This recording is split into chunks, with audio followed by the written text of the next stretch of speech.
A long time ago, my father said to me, "You have to stay home on a Saturday." I said, "Why?" He said, "This young actor's coming over, and we have to be nice to him." And I was thinking, I don't even know really what an actor is. It's 90 degrees. He said, "You have to stay home. We have to root for him."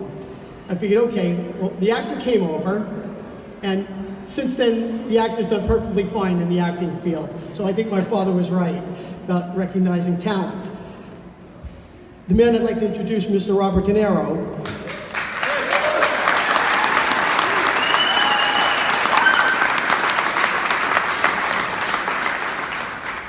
Is a significant force in this city. At a time when the city was dusted, with 9/11, the streets were paved white, all chalky, where you couldn't breathe, and the air had an aroma to it, which was scary, and downtown basically collapsed. Bob stayed here, like the greatest of the greatest do, which he is, and he revitalized downtown.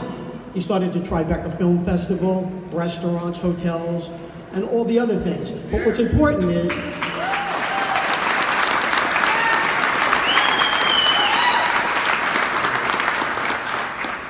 that Bob cares about New York, and we asked him to do this, and he said yes. We were absolutely thrilled because my father and mother always loved him. Mr. Robert DeNiro.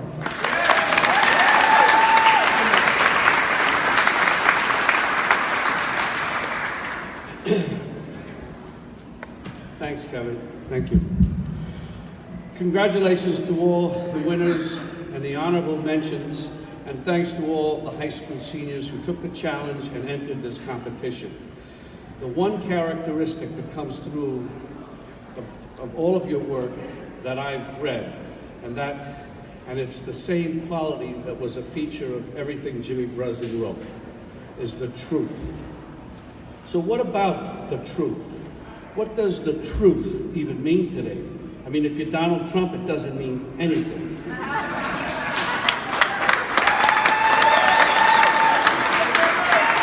If you're as cowardly Republican enablers in Congress, you don't let the truth stand in the way of pathetically clinging to power. Our country is led by a president who believes he can make up his own truth. And we have a word for that: bullshit.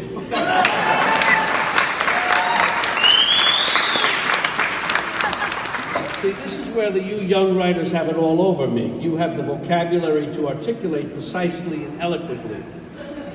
For example, you might say, as have many professionals, that Trump manifests a serious mental illness that renders him psychologically incapable of discharging duties of the President of the United States.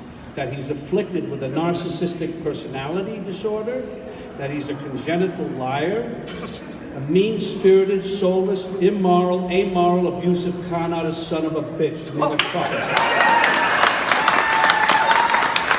Fuck Donald Trump.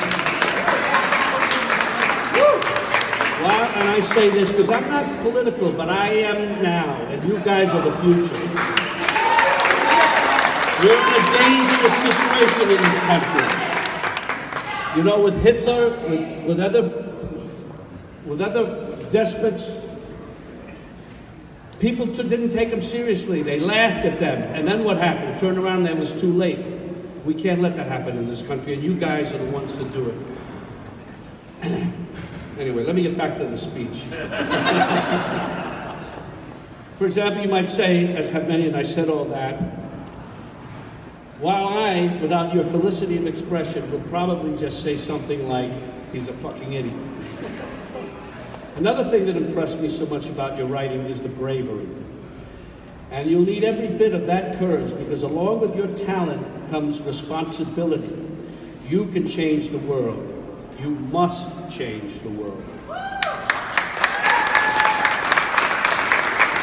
We can't live under a government that proclaims itself above the law, a government that uses the same language Lenin and Stalin used to arrest and execute Soviet citizens, calling our journalists enemy of the people.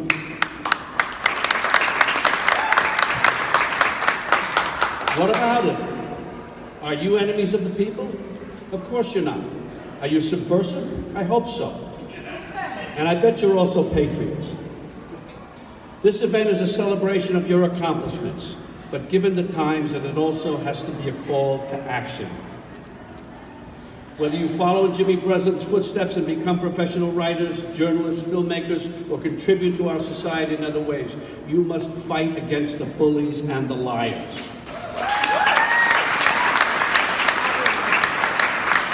Your weapons will be your energy, your talent, your courage, your honesty, your voice, and your vote. Don't even think about not voting. We're depending on you. You are our hope and our future.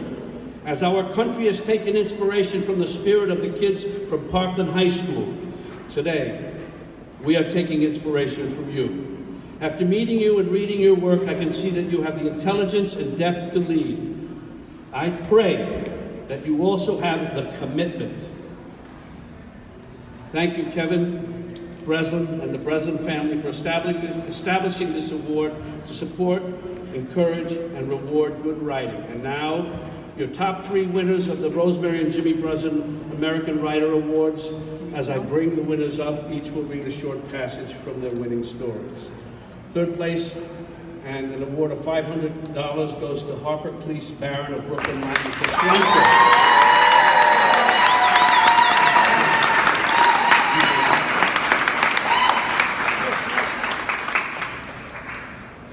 Hi everyone.